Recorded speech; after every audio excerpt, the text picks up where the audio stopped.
All right, let's take some time to talk about the vac filling system and mechanism.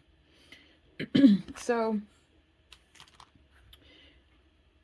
the full capacity apparently um, of for ink capacity on this particular vac system is 2.5 milliliters.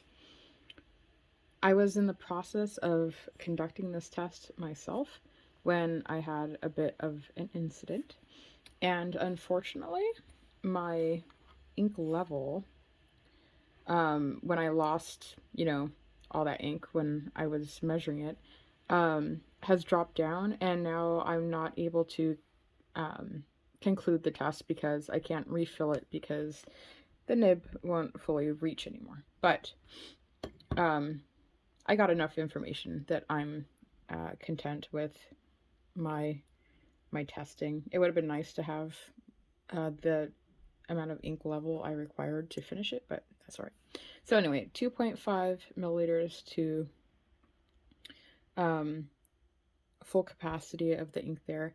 And we're going to talk about how to actually fill this particular pen and other vac systems also so that you can get an entirely full fill.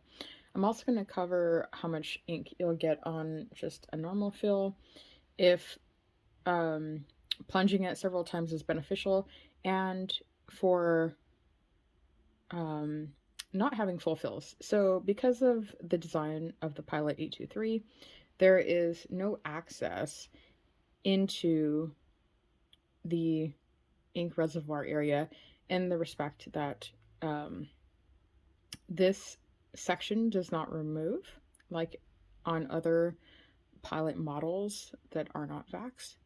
And the nib is one that is not recommended to remove, versus, others are, whether it's an unscrew unit, a friction fit, or whatnot. But this is one that certainly would avoid the warranty. And I've heard from some resources too that it's just unadvisable. Obviously, it can be done because it has been done to put different nibs in, like the FA nib.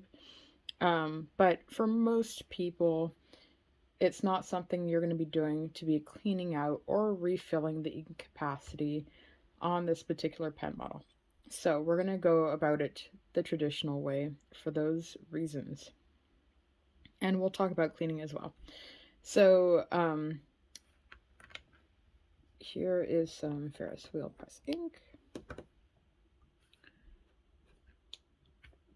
Now here's an interesting thing to kind of start with is I'm gonna submerge this in as far as it will go. And this is what I was talking about before. Like, it reaches, but as I start drawing up ink, it's not going to be enough reaching to get a full fill. But anyway, it'll be fine. Okay, so for filling, we're going to pull this piston. It's already been unthreaded, so pull it back all the way. And be mindful that this is a system that has resistance. So don't just, pull this thing recklessly. Like, there's resistance, so just allow it to take the time it needs. And then submerge it all the way. Now, this is with a singular plunge. All the way down in one shot. Snap.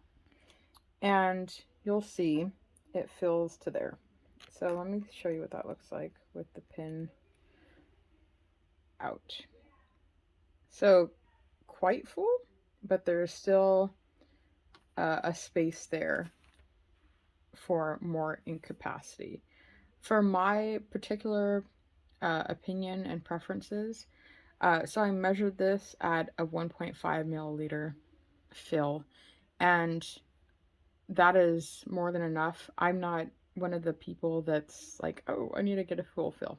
So for me, that is fine. Now, some people have said that if you do this 2 or 3 times, you'll get a higher amount of fill, and that has not been my experience. So I have a bit of a washi tape paper clip here. So let's just hold this rather level, and I'll put the tape down. All right, let's do this 3 times in a row.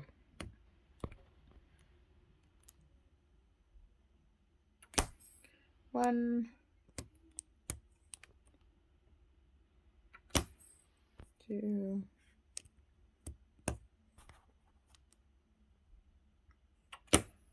three.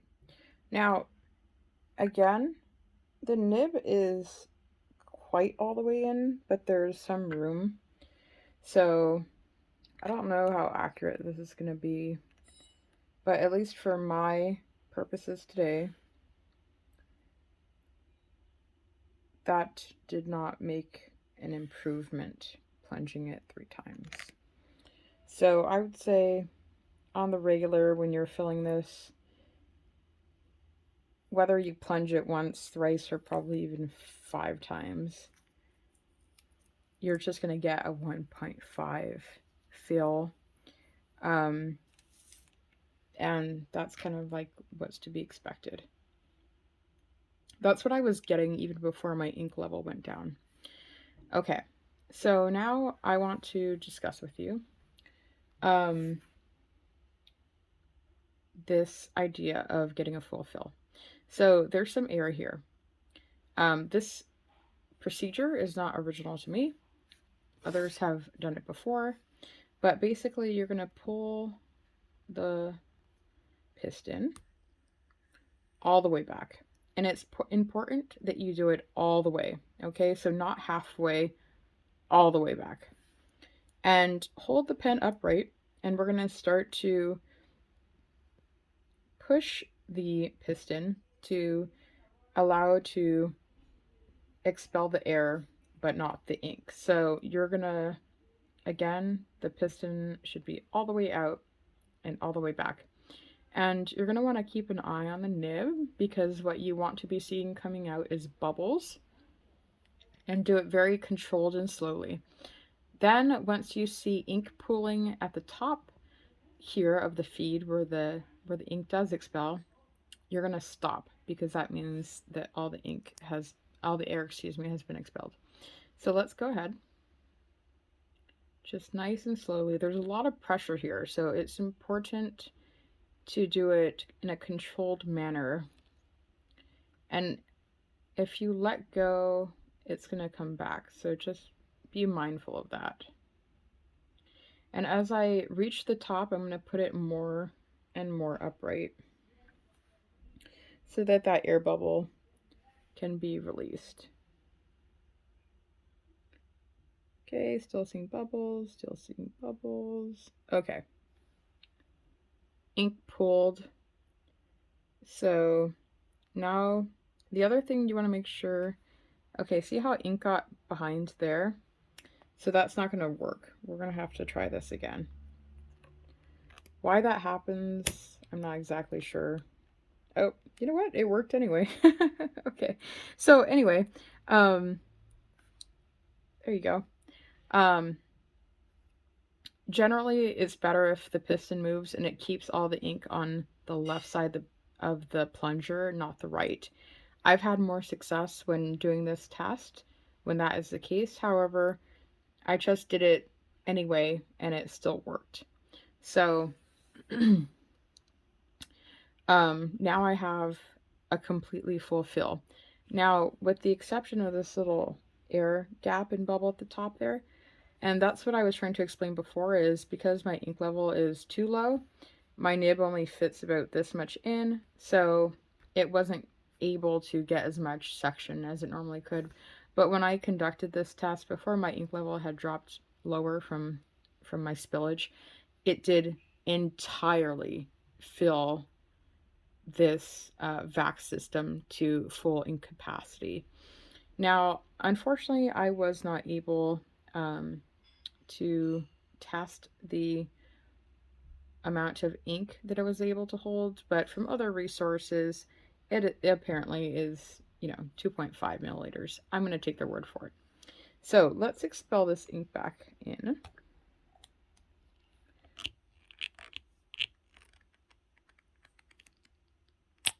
Because I want to talk about some people shy away from vac fillers and high capacity fountain pens because they don't use or want to use that much ink.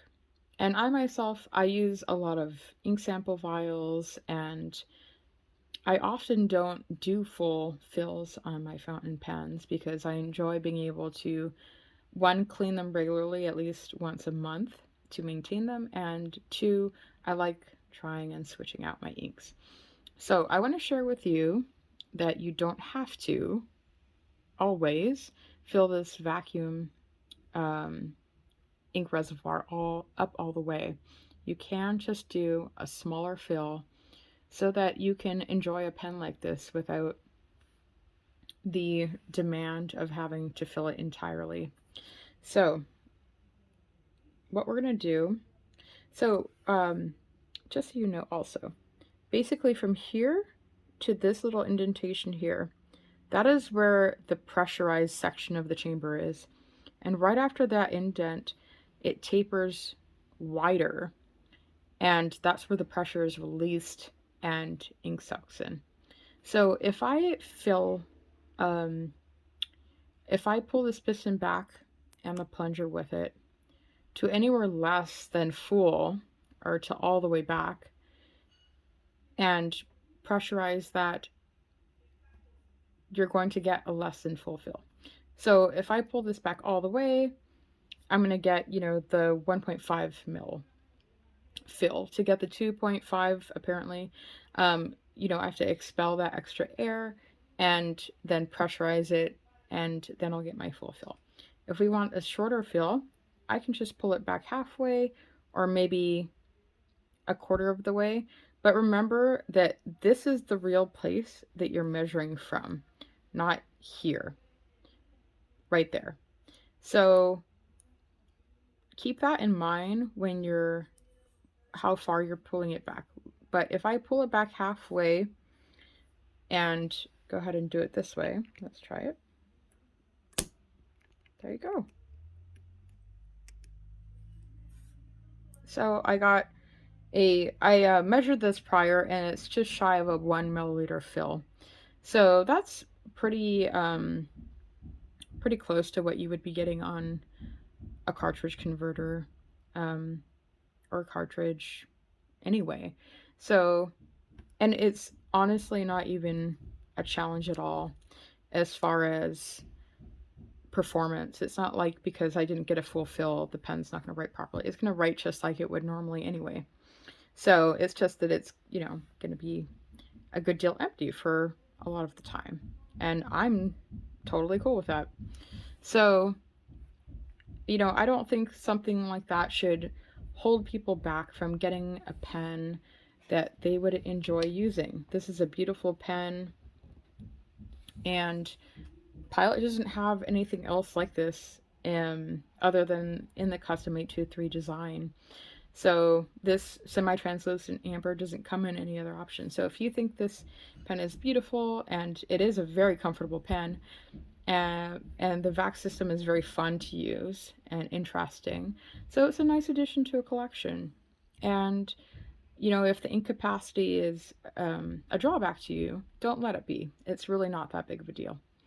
So I just want to close on commenting on one more thing. And I might be able to show you better if I empty the ink out. So let me do that really quick. Okay, I'm going to preface this by saying I don't know how well this is going to show up on camera. So my apologies, but I still think it's worth noting. Now, if you've seen Carrie's Pens and Tea video on the 823, very interestingly, she notes that on one, but not both of her custom 823s, which she's had from brand new, there is a crack or fracture located by the threads on the back side of one of her Pilot 823s. So when I got this one, granted it was secondhand, but still in good condition, I found this crack also. And it's very possible that it's not actually from the previous owner, but from manufacturing. So let me use the loop and see if we can pick this up.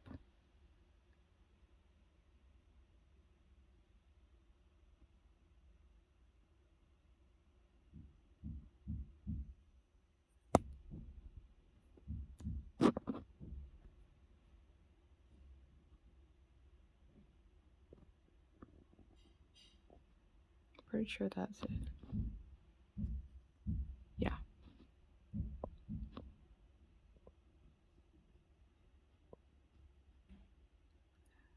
So yeah, I could identify what that was. I don't know how well it came up on the video, but so I think that's really interesting. And my personal theory is that this is a manufacturing issue.